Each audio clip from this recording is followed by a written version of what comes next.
I've been meaning to do this video for a long time. Well, not even a long time, since the beginning of the year, and I've been procrastinating on getting it done.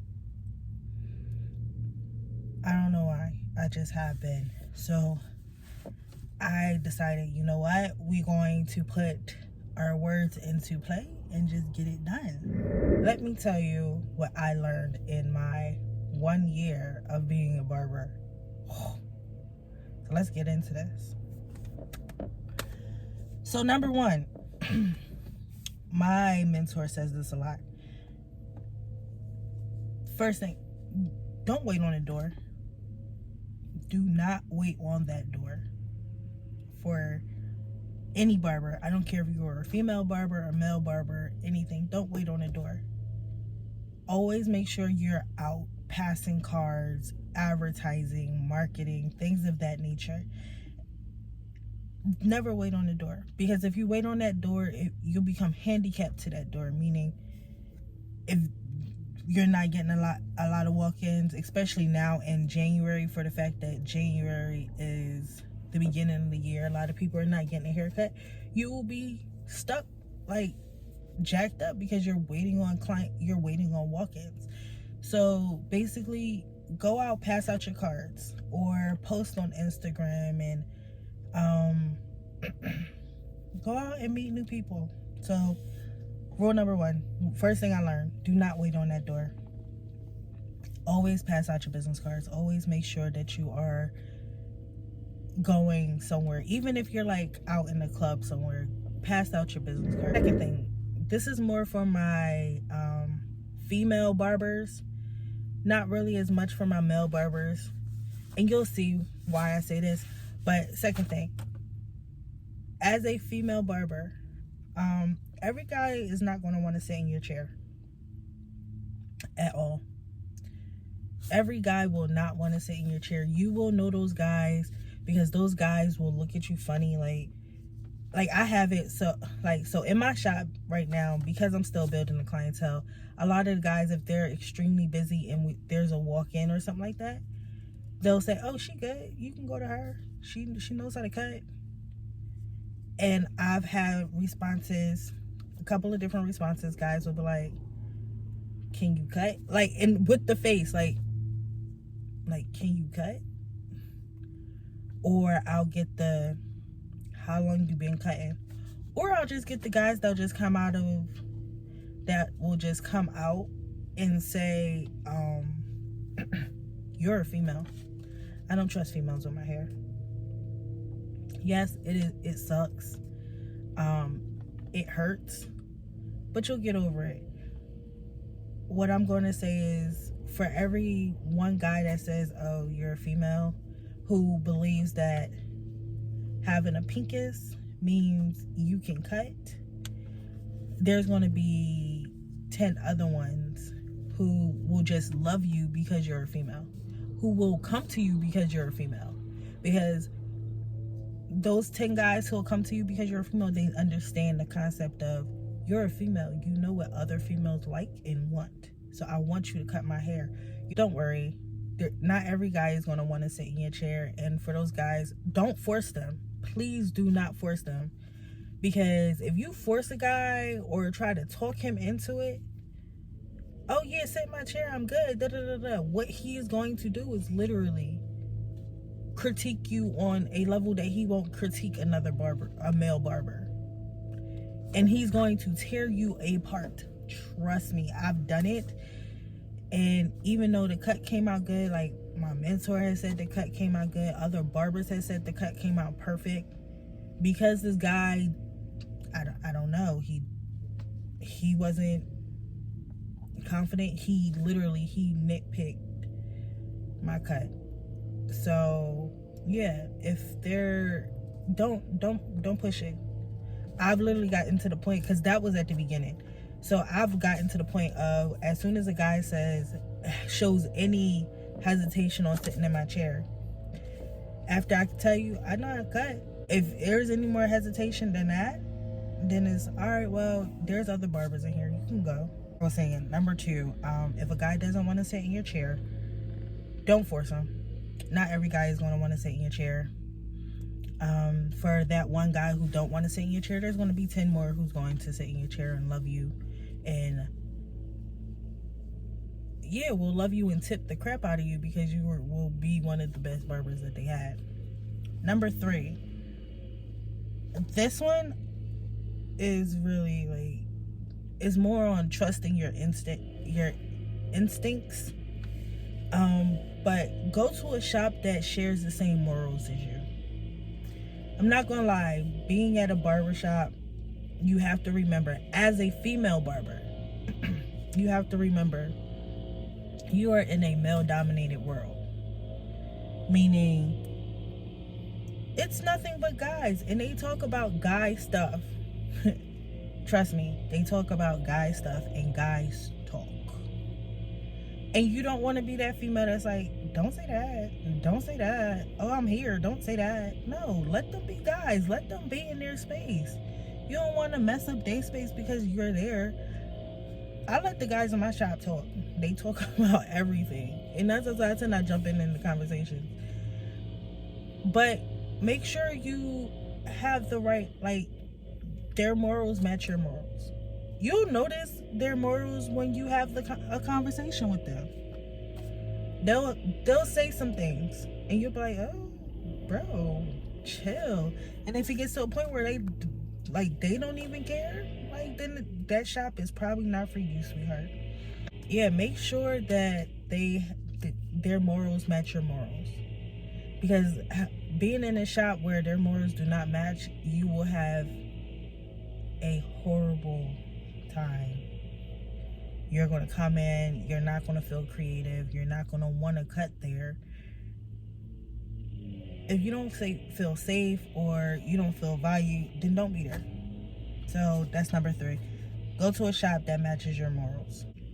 Number 4, don't be hard on yourself. This is me talking to myself right now, because this is my hardest lesson so far, is don't be hard on yourself.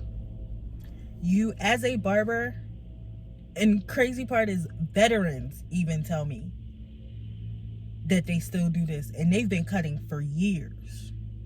So as your first year, don't be too hard on yourself.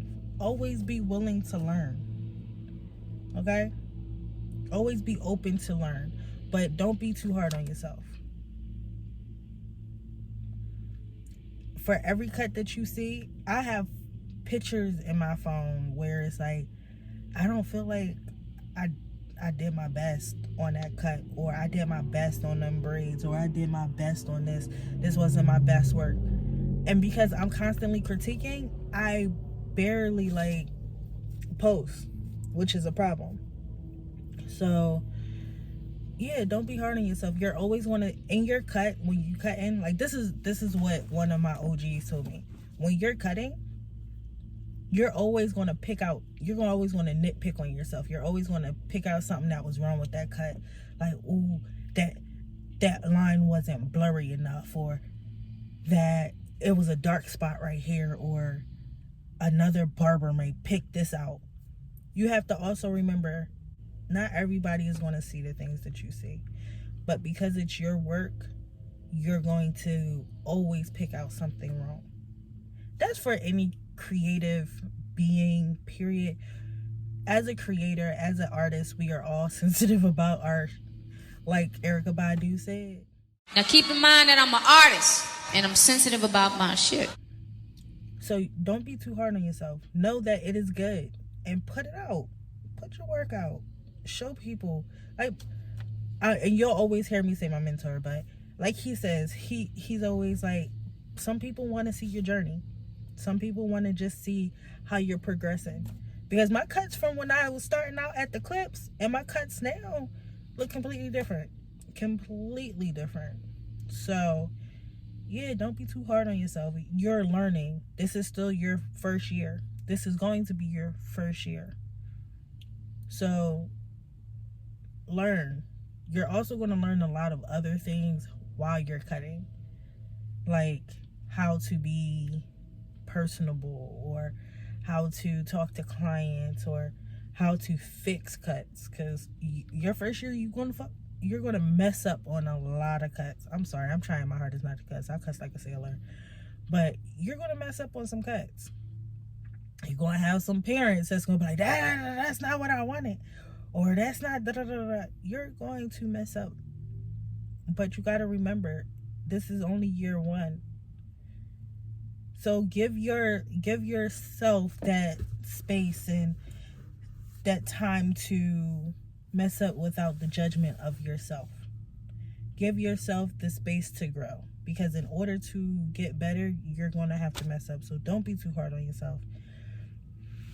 You'll learn, you'll get better over time. Number 5.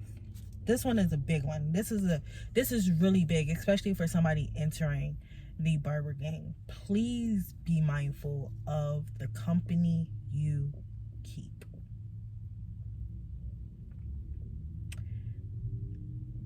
Watch who you keep around you. I can't stress that enough, but watch exactly who you keep around you. For the fact that who you keep around you is how you'll start to act. I know it sounds weird, but it is. It's just like that. It's a saying, and this is not just in barbering, this is in life, period. It's a saying that's like, all right, well, if you want to be a boss, you're going to hang out with bosses. If you want to be a lame, you're going to hang out with lame. You're going to surround yourself with the people who you want to be like. You're not going to see a lion hanging out with hyenas.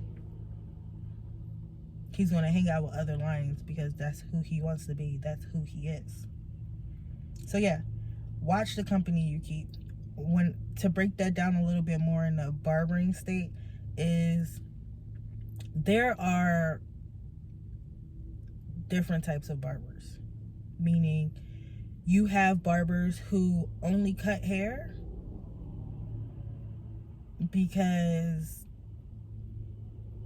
they're bored. They have a 9-to-5, which I'm not saying that having another 9-to-5 is bad, especially in your first year, because the money may not be great. But if you're seeing that this barber is primarily only working at the shop just as a hangout and not as I need to hustle, then that's not who you need to be around.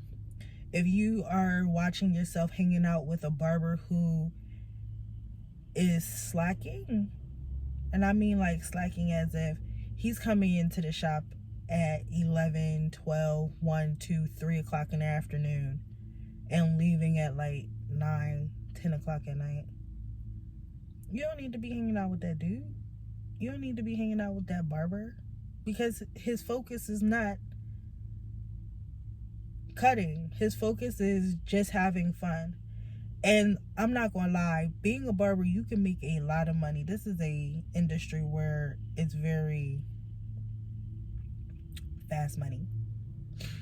So yeah, watch the company you keep. Like I said, there are barbers who don't care for the barber game, or who've lost the love of it, and you don't want that to rub off on you, because that type of barber, it truly can. I'm admit that hands down. I started hanging out with a barber where his main, like his mentality was like he can care less if he cuts hair or not. And I started noticing, like, because he felt like that, that's how I started to feel.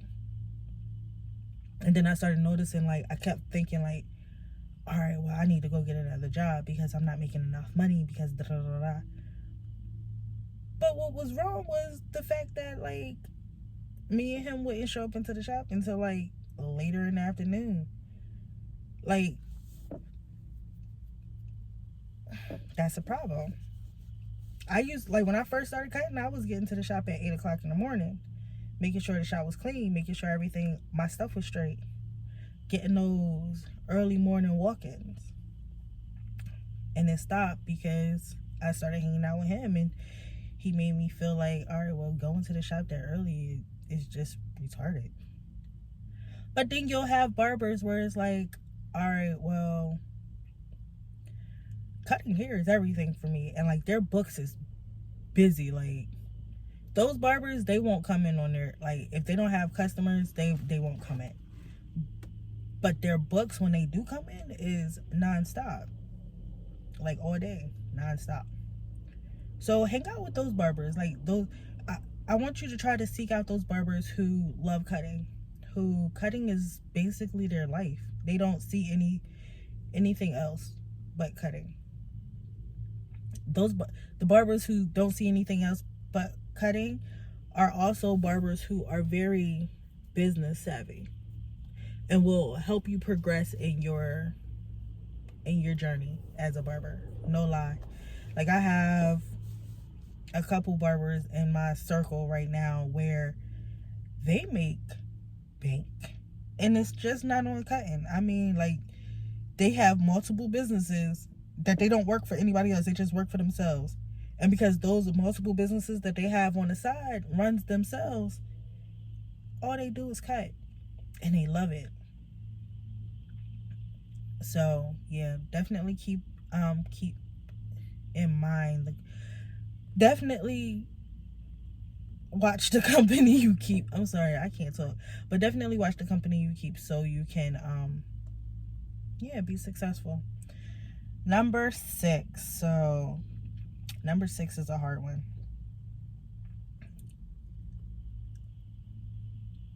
Always be willing to learn, especially in this first year. And I'm not just talking about technique wise, but like more like learn finances, learn how to budget, learn how to manage your money.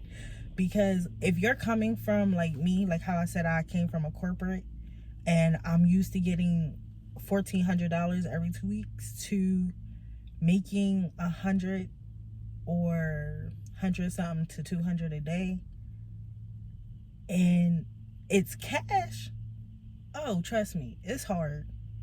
Because you'll be sitting there ready to spend and your brain is like, oh, I gotta spend, I gotta get this, especially in a barbershop, for the fact that you'll get a lot of people coming to you. Not in this tech, like low-key, I'm not gonna lie, my first year I spent a lot of money because one, I'm trying to build my product base as well as my clippers and stuff like that. I need these things to cut. So you get like suppliers who come to you and you're like, oh, I need this. Well, I got the cash for it, I might as well get it. Oh, I got this, so I got the cash for this, so I might as well get this. Or this has been getting me. The people who come in with food. What? Yeah, I just got a cut. Yeah, I want that cheesecake that you got. Yeah, I want that lemonade, that pound cake, them chicken wings that you cooking. Yeah. That's a lot of money that you are dishing out of your pockets. So please be able to manage your money. Learn to manage your money. Learn to budget your money. Learn to start saving your money. When you're in corporate, you get such a large lump sum that you know, like, all right, well, this week I got this. So I'm going to put this here, I'm going to put this here, I'm going to put this here. This is going to be my spending money. I'm going to just do that. But when you're doing this and you're getting cash on hand, by the time you get home, you've spent like a good, I'm a lowball it probably $50.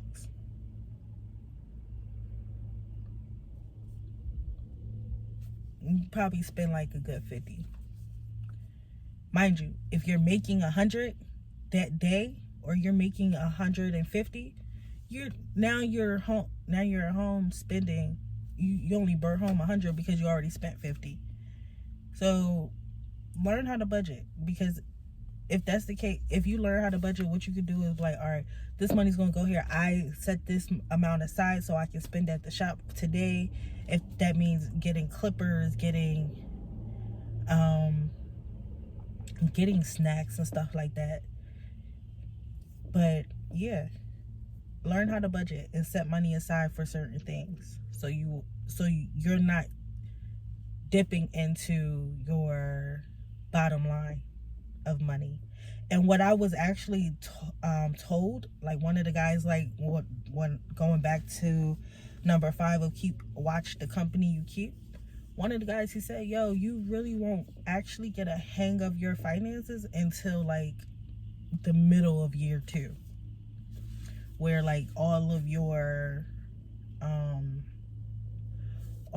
finances, like you've already started establishing how where your money is going to go.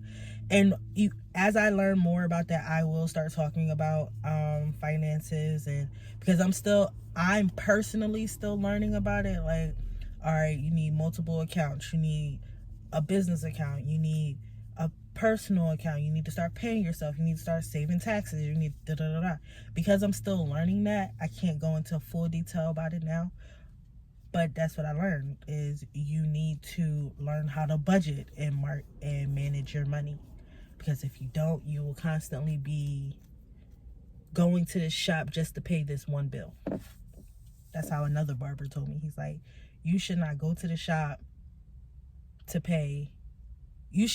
Your mindset should not be like, oh, I have to pay T-Mobile, so I need to go to the shop so I can make money to pay T-Mobile. No, you need to be going to the shop with the mindset of, all right, this week I need $600. And then T-Mobile could be taken out of that, but you already had the mindset of the $600 or however much you want to make that week. Last but not least is more of, this one I've already said earlier, but always, number 7, always, I mean always, be a sponge. Always be open to learn. Always be open to try new things. Try new clippers. Try new products. Try new techniques. Because one technique is not always... A technique is not cookie cutter. It's not going to fit everybody. It's not going to be good for you. Like, the way I cut may not be good for you. The way you cut may not be good for me. So always be willing to learn a new technique. Always be a sponge. Soak in. That's another thing that my mentor has told me. He told me this from the jump. He's like, everybody, you're going to run into so many different personalities and so many different techniques with working with so many different people. Be a sponge. Learn from those different people. And when they're gone, you can use their techniques. Matter of fact, you can use their techniques while they're there. And hey, you may get a fading technique from one guy and then a taper technique from somebody else. Combine them joints and you have your own personal style of cutting. You might have a different system of how you want to lay your products, or like, I know some guys, they will lay their fibers, lay their hairspray down, lay their fibers, and then their color. Some don't do it like that. Because there's so many different barbers, there's going to be so many different ways to do a service. So always learn different ways to do a service and figure out which way best fits you. Okay? So always always be willing to learn. Always be a sponge. If you stayed this far, thank you for watching. If you can like, comment, and subscribe. In the comments, if you are a new barber, if this is your first year or your second year, please tell me what you learned below, like down below, what you learned in your first year. What were some of your takeaways from your first year of cutting? What were some good experiences? What were some bad experiences? I would love to hear from y'all, because I know the things that I learned may not be the things that you learn. So yeah, please be nice in my comments. I really don't do a lot of negativity and negative comments, and most likely I will block or delete your comment if it's negative. But yeah, definitely comment below. Like this video, send it to any new barbers who just need a little bit of guidance or would like to know somebody else's experience before starting or while they're going through it, just to have that motivation. As well as subscribe. I am going to start trying to drop videos at least once a week on Wednesdays. I think Wednesdays, because Wednesdays has been a slow day. Once a week will be the day that Wednesdays will be the day that I will probably try to either get my videos recorded or get them dropped. I want to at least drop a video once a week. Oh yeah, before I forget, and this should be, this should be in the count. Your first year of barbering, get a calendar and mark your days. Like, even if it's like slow, today is a slow day. Today is a busy day for me. Mark them days. So your second year, you can know like, all right, well, last year I didn't really get a lot of clients on this day, so let me mark it a little bit more for this day. Just so you can have that revenue. So yeah, that was that last little. But yeah, thank you for watching this video. If you did make it this far, please, if you can, put a barber pole and a heart down in the comments. So yeah, thank you for watching the video. Hope to see y'all soon.